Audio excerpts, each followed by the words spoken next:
Captain Insano shows no mercy, no mercy, no mercy, no mercy, no mercy.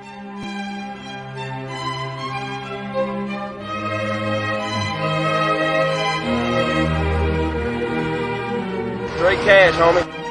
Yeah, it's gonna be a long day. It's gonna be a long day for your ass, boy.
What's up, everybody? Welcome back to the All Day Football Show. I'm Ivan Vargas. Got a couple good games here today, minus the Bears. The Bears will not be playing today. That's kind of a heartbreaker for me because I kind of felt like they were on a bit of a uptick on offense. But nonetheless, it's going to be a good slate of games for you today. You got Cowboys versus the Falcons. You got the Saints versus the Titans, the Chiefs, and the Raiders. And then one of them that I really think is going to be a good game, the Browns versus the Patriots. That should be a really good game in the AFC. The first one, let's go ahead and get into it. Atlanta and Dallas. Atlanta with a big win last week against New Orleans. I was expecting New Orleans to come up with a big victory, a blowout even, but it wasn't to be. New Orleans made mistakes. Atlanta took advantage of them, and they were able to come out with a 2-point victory, 27-25. Good performance as far as the passing game. The running game was lacking last week, and honestly, the running game has been kind of hit or miss. You have Cordell Patterson, who's been your kind of Swiss Army knife, your everything. He's been running the ball. He's been also catching the ball, passing the ball as well. I think he does have a pass on the season. He's been everything for you as far as running. I believe it's going to be interesting if they could get a strong push today against Dallas as far as their run game is concerned. I think if they get over 100 yards passing, 100 yards rushing, and about the same, let's say about 280 to 300 yards passing, I think they're in this ball game as long as they don't turn the ball over. Atlanta's kind of a surprise to me. They're kind of they're a team that's in at a crossroads. You're 4-4. You have wins against the Giants, the Jets, the Dolphins, but then you get this one against the Saints last week. Even without Jameis Winston, the team is well built. They still have Alvin Kamara. As far as weapons, you have a well built offensive line. You have decent playmakers as far as weapons are concerned. You lose to teams like the Panthers, the Washington Football Team, the Bucs, and the Eagles, and I would say only the Bucs and the Atlanta losses are really like, okay, I could see where you would take one on the chin in that situation. The other teams have just been, they're about in the same spot as the Atlanta Falcons in, just kind of trying to find out who they are at the halfway point of the season. And, it's getting late. It's time to figure out what team you're going to be and how you're going to finish off the rest of the season. They got Dallas coming in, and Dallas has been on a roll themselves prior to last week. Dallas was running off, let's see, where they got 6 in a row after that loss to Tampa Bay, a 2-point loss, to Tampa Bay in the first week of the season, game 1. That's one hell of a ride to start off your football season. Average, well, let's see, they put up 40 points twice, put up over 35 or more twice. So you got, let's say, 35 or more 4 times. They got 29, 20. They put up points. We know this offense for the Dallas Cowboys can put up points in a hurry. Dak Prescott is back, even though last week he had one of his worst performances of the year. The offense only passed for 212 yards, rushed for 78. And that 78 might look a little bad, but they rushed for 78 last week, or the week before that, against Minnesota, and won the game. But they went ahead and put up 341 yards in that game. Although they had 2 turnovers, they still were able to find a way to win. But you can't continue to put up average turnovers like that. They got 2 turnovers. Let's see, 2 turnovers in their last 4 games. They've averaged 2 turnovers exactly. 2 against the Giants, 2 against the Patriots. Then you had the bye. Then 2 against the Vikings, and 2 against the Broncos. So turnovers on offense for the Dallas Cowboys are something they need to really tighten up with. They have the offense to do it. Their defense. Their defense is doing a pretty decent job. It's quietly doing a decent job. Haven't had a turnover in 2 games, but they were averaging, let's say they were averaging about 2 turnovers a game themselves. They had 4 turnovers in week 1 and then 2 turnovers for the next 5 weeks prior to the bye. Dallas has been doing a pretty good job on both sides of the football. Last week was kind of I don't know what the hell happened. Maybe Dak is a little rusty after taking some time off. But, you can't make excuses here. You got to be able to bounce back. Atlanta is a team, I think, last week that the Saints weren't able to take care of business with. I think the Saints, even without Jameis Winston, are able to do it. Trevor Simeon's a decent quarterback. He started for the Broncos for a few years, I think maybe a year, if I'm not mistaken. But you can't expect a team like Atlanta, or you can't expect yourselves to be a playoff contender, call yourself a playoff contender if you go ahead and you give a team like Atlanta an advantage over you. And then after an ugly loss to Denver, it wouldn't look good. You'd hear a lot of talk. In Dallas, like they always do, when something goes wrong. It's actually kind of shocking how they're kind of like Dallas Cowboy fans, at least the fans that I know, haven't been really talkative. They've just kind of been like, watching this season, letting it play out, 6 wins in a row. Last week was the first week I kind of heard some ish, but like I said, I don't think this team in particular this season is going to disappoint. I think the Cowboys get to the playoffs. I think the Cowboys beat Atlanta today. I feel like the Cowboys are going to go ahead and bounce back from an ugly performance, especially offensively. I could see a shootout. I really could. Atlanta's offense is not terrible. Atlanta's offense is not terrible. Their defense is okay. It's not world beating. They average a lot. They allow a lot of rushing yards.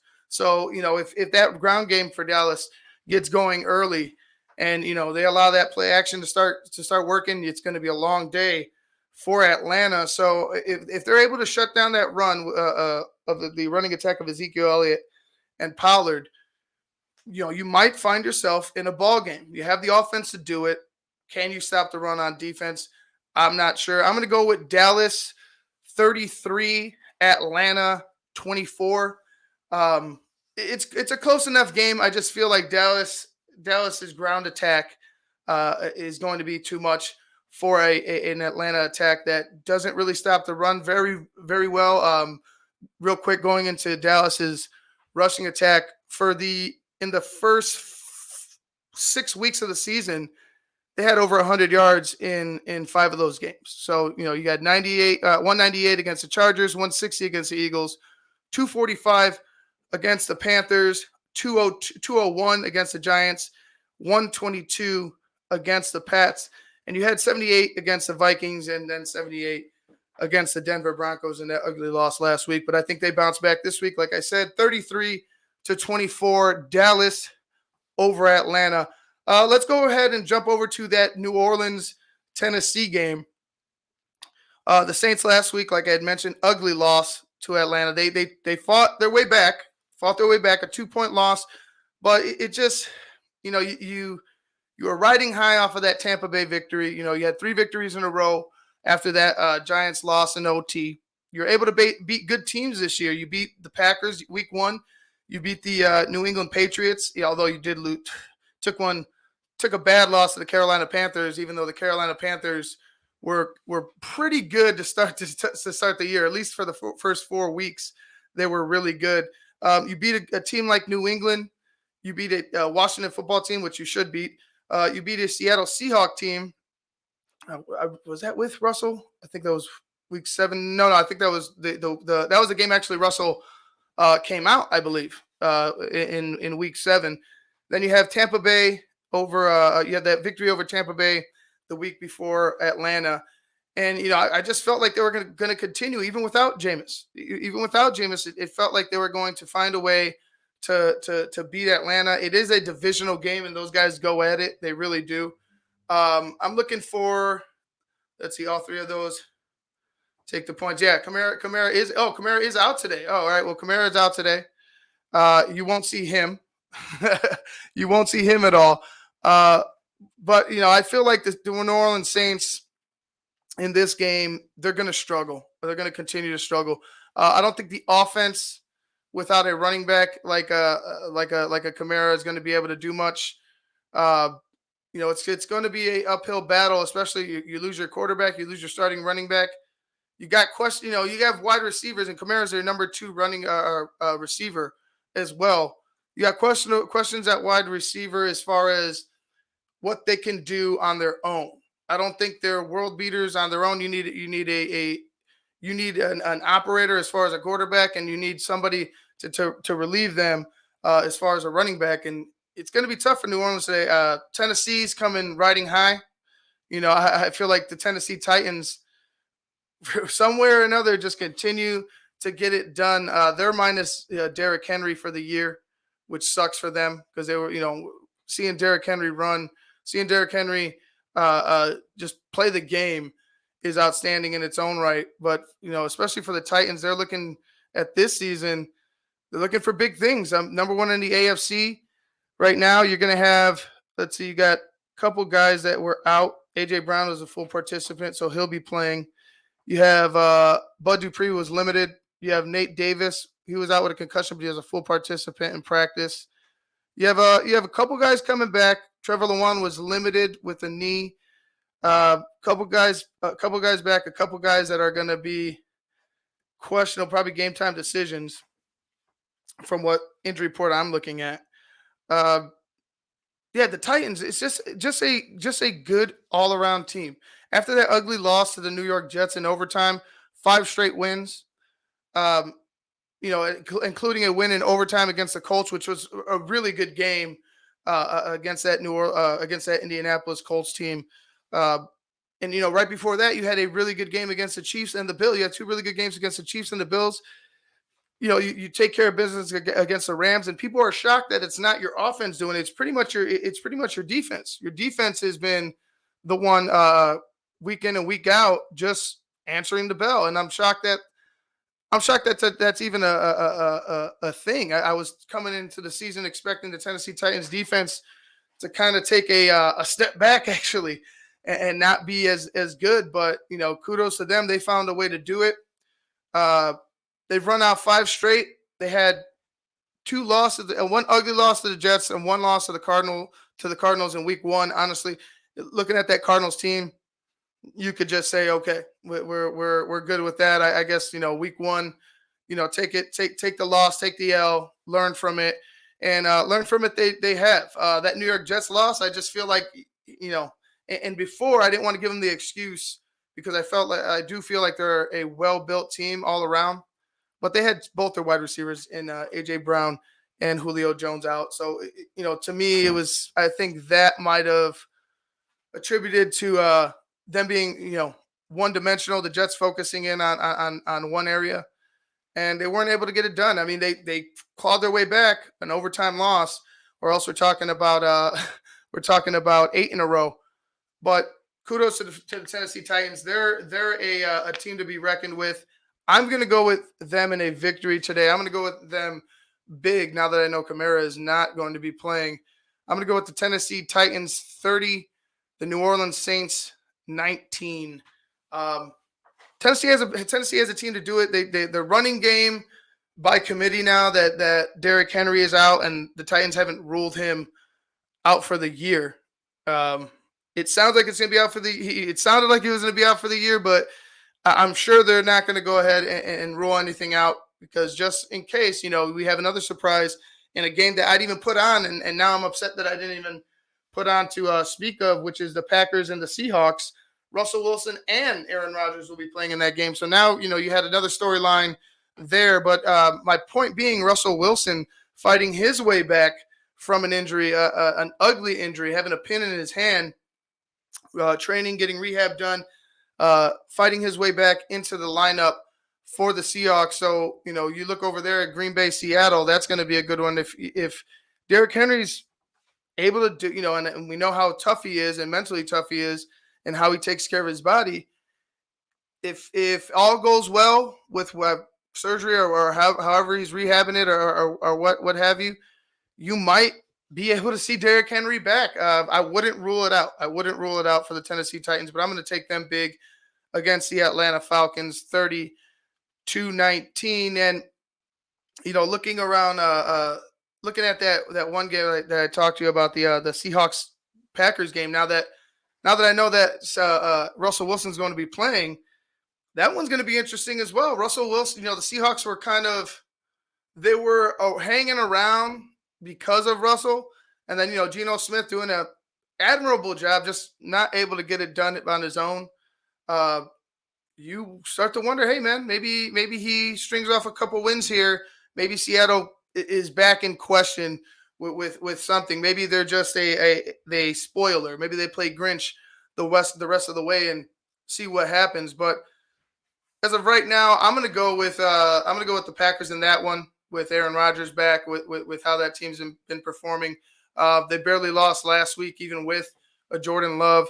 So I'm gonna go with the Packers over the Seahawks in that. Just give it 5 points. So I'll give 5 points to the Packers on that one. Going ahead and going to one of the other games that I do have on here to talk about, that Browns-Patriots game. The Cleveland Browns, they're built to run. Nick Chubb will not be in the ball game, so it'll be Dearness Johnson for them today. Nick Chubb has COVID. I don't know if they're going to be able to do enough with Baker Mayfield to get the job done today. You know how Bill Belichick operates. You know how his defenses usually show up and perform. And I expect them to do the same. I expect them to bother a Baker Mayfield today. Dearness Johnson, he's a good running back. I'm not going to take anything away from him. But, looking at how the Browns operate well, right? 2 running backs, use them often, and then let Baker work off of play action, maybe roll him out a bit. But Baker, trusting Baker to win it himself, which I think you're going to have to do here, that's still something to be seen. That's still something that I don't know he has in him against, some of the better defenses in this league. I need to see it more times than not. And quite often it just doesn't happen. Last week with a big win against Cincinnati, you get a New England team they're really tough. Like they are really, really tough. I expect them to come in here and try to blitz Baker Mayfield, try to get him on the ground a couple times. You see, he has injuries himself. He's dealing with a shoulder of his own. Let me go ahead and type this up. Dealing with the shoulder of his own, but it's already, you can't continue to make excuses for Baker, especially in Cleveland. Cleveland's been looking to get over this dark cloud that's been surrounding them for decades. They're trying to get into the playoffs. They're trying to get into a Super Bowl. I think honestly, nothing else but a Super Bowl for the Browns can get that dark cloud that's been hanging around the organization forever away from them. I think it's a Super Bowl or bust type of mentality for the New England Patriots, for the Cleveland Browns. But dealing with this loss of Nick Chubb today, knowing how Baker struggles against better defenses, and I feel like the New England Patriots are that. They're getting better. You know how Bill Belichick's defenses turn a corner about midway. Like he's had teams where you look at it and we've questioned, oh man, here go the Patriots. This is it. The defense doesn't look good. Tom's been struggling. Then what happens? The defense turns it around. Tom starts figuring it out. They find a bag boy from down the block at the shop, that has good hands, and they put him out there at wide receiver, and the rest is history. I think the Patriots are similar to that. Mac Jones, a dumbass move with the ankle twist. I'm going to say that regardless of. I don't believe him. I just don't believe him that he thought that defender had the ball. I just dumb move. It's a cheap move. Could have hurt the guy really bad. I don't know if he really did hurt the guy really bad. I didn't pay attention to the story as much. I was doing other things, but I seen the play. I seen the replay. I heard his excuse for it. I don't buy it. I really don't buy it. And then looking at this New England team, after 2 losses to Saints and the Tampa Bay Buccaneers, and both of those losses, the Saints loss was kind of ugly, but the Bucs loss was close. 2-point loss, 19-7. That was a pretty good game. It came down to a field goal that was missed, I believe, by the New England Patriots. Mac Jones let him down the field, had a shot on it. It was quite a game. Belichick, Brady. So you lose that game. You go ahead and you beat Houston by 3, in a close one. You lose to Dallas by a touchdown, by 6 points. Yeah, 7 points. No, we're at 6. Well, you would have won with a touchdown and an extra point. So you lost by 6 in overtime. Then you beat the Jets, beat the shit out of the Jets, 54-13. You beat the Chargers by a field goal, 27-24. And then you beat the Panthers last week, 24-6. They're not putting up. I feel like the offense doesn't necessarily scare you, even though they could put up points. Right? You got the Jets, 54 points. You know what I mean? But it is the Jets. You gave up 35 to the Cowboys. I feel like they're able to put up points when they want. It just I don't feel like how I don't feel that they scare you. But they should. If you look at the first 4 games, you got 16, 25, 13, 17 as far as points scored. The only win only win was the Jets, 1-3 to start. And then this is where you see the turn with Houston, 25 points. It is the Houston Texans. I understand they're a bad team, but then you get 29 next week against Dallas.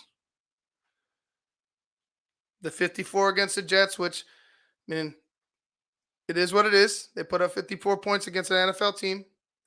Then you get 27 against the Chargers, 24 against. The theme is that they started scoring more points. So, like I said, Bill Belichick is getting that offense going. Josh McDaniels is him and Bill Belichick getting that team going offensively and defensively. All right, they've given up a lot of yards rushing, although in recent weeks it's been okay. In the last, I'll say since week 5, they got a little better, but it's still hit or miss. You had 122 given up to Dallas. You had 163 given up to the Chargers. The Chargers could run the football. Two tough rushing teams. You're going to have to stop the run sooner or later. So I want to know when that tide is going to turn as far as the line for that New England Patriots team. Today against Cleveland, I'm going to go ahead and take the New England Patriots in this. It's going to be a close game. I'm going to say Patriots 27, Cleveland. Patriots 27, Cleveland 24. I think they find a way to score for the Cleveland Browns.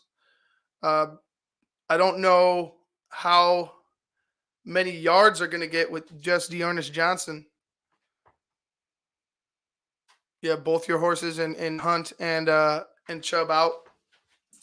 Hunt out extensively, Chubb out due to COVID, so maybe 10 days, a week. Who knows? I'm going to go with the New England Patriots 27, Cleveland Browns 24. And then this last one, the Sunday night football game, Chiefs and Raiders. Raiders just in the news for all the wrong reasons. all the wrong reasons. Just the recent the recent history for the Raiders hasn't been good. Past history isn't good either. But in these past month or so, this past month and a half or so, it's been very, very bad for this Raiders team as far as off the field issues. On the field, it's a product that you shouldn't look over them. I really feel like you shouldn't look over them, but their issues with running the football and stopping the run, they're evident. It's evident. The last couple of weeks they've gotten over 100 yards against the Eagles and against the Giants, but you've only allowed. You've only had one game where you had a rusher, a team under 100 yards rushing. Not necessarily a single rusher, but the team under 100 yards rushing. That was against Pittsburgh with 39 yards in week 2. Other than that, week 1, 189, week 3, 133, 4, 168, 143, 112, 135, and 149 against the Giants last week in a loss. A tough loss. I mean, you were in that ball game. I believe you were leading that ball game for a while too. Tough loss. After 3 in a row, you had losses to the Chargers and the Bears, beat up the Broncos and the Eagles. Then you lose a close one to the Giants. And like I said, you had the incident on before the Bears game with Gruden. Now you have this incident. Terrible, terrible tragedy with your former receiver, Henry Ruggs. You get rid of your cornerback that you drafted in the first round because he's threatening people online with guns. So, if you're the Las Vegas Raiders, if you're Derek Carr, you got to find a way to right the ship. The Chiefs are doing that. I feel like the Chiefs are starting to find some type of a rhythm. I know the past couple of weeks they've taken a break. They caught a big break against this is not the Chiefs. Caught a big break against the Packers with Aaron Rodgers being out due to COVID. You had Jordan Love in there. Still struggled though. The game was still close, even though you won 13-7. The game was close. The game was close throughout. You won the week before against the Giants on Monday night, and that one was also close. That one was very close with the Giants team that's struggling, 20-17. The losses have been ugly for the Chiefs. The defense is still struggling. I feel like last week against Aaron Rodgers, you performed differently, I feel like, than against Jordan Love. You beat him. You had a good game last week. You get the victory. You have 2 wins in a row. But you trust them. I don't know. I don't trust this Raiders team as well. Don't get me wrong. You can't run the ball. You can't stop the run. What the hell are you going to do? How are you going to get things going? You don't have the talent to air it out. You don't have the receivers for that. You don't have the speed for that. You don't have the line for that, especially. I don't think that line is up to par to be able to block for that long to give the time for Derek Carr to find guys open deep downfield.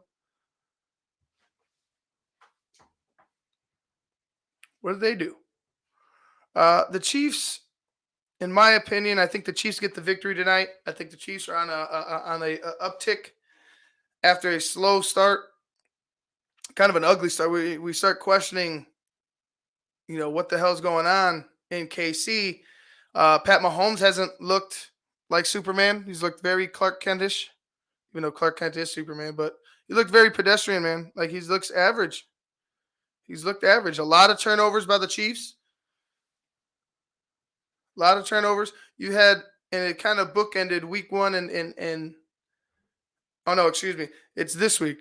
This week, last week. Last week against the Packers, you had no turnovers, and then you had the no turnovers against the Cleveland Browns in week 1. Other than that, you had 2 turnovers, 4 turnovers, 1 turnover, 4 turnovers, 3 turnovers, 3 turnovers, 2 turnovers in the week sandwiched in between there. That's too much. That's too many turnovers for any team. Way too many turnovers for any team. We're talking about 15 plus turnovers halfway through the season. That's too much. I trust the talent of the Kansas City Chiefs more than I trust the talent of the Raiders right now. You saw how the Raiders lost that lead last week. I felt like they had the Giants right where they wanted them. I really did. You only allowed 98 passing yards, but you had 3 turnovers.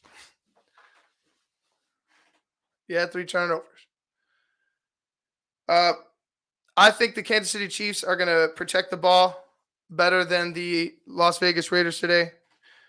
And that's why I'm going to pick them. I'm going to pick the Chiefs. Chiefs 28. Raiders 17. They struggled last week. I think they struggle again this week. The Las Vegas Raiders in a divisional game. You have a Chiefs team who's riding high. They know exactly where they're at. They know they don't want to be where they're at. They know they want to be in a better position come the end of the season. I just think that they have the guys to do it. Personnel-wise, for the Raiders, I think you have a good quarterback. I think Derek Carr's a leader. Derek Carr's a leader. He's a good quarterback if you could block for him and find him some weapons. You have a Darren Waller, and that's about it. You have Darren Waller, and that's about it. Josh Jacobs is a huge disappointment. It's going to be hard for the Raiders this second half of the year. I feel like they're going to struggle. You got tough games coming up against the Bengals, the Cowboys. You play Washington, who's struggling big in Week 13. Then you face these Chiefs again at Arrowhead. So then you get the Browns. So it's going to be very, very tough closing out the year for the Vegas Raiders. I think they're too beat up mentally and physically to go ahead and make this run. I'm going to take that. Like I said, I'm going to take the Chiefs today, 28-17. All right, guys, I'm going to go ahead and take a quick break. I will be going ahead and getting live. Yeah, at least the Bears can't lose. I know.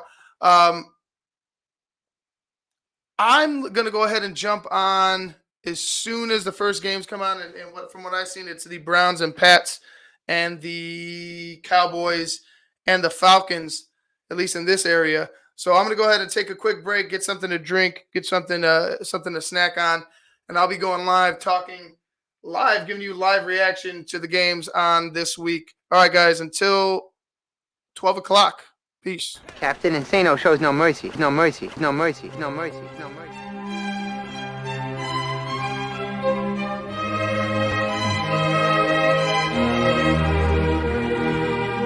Straight cash, homie.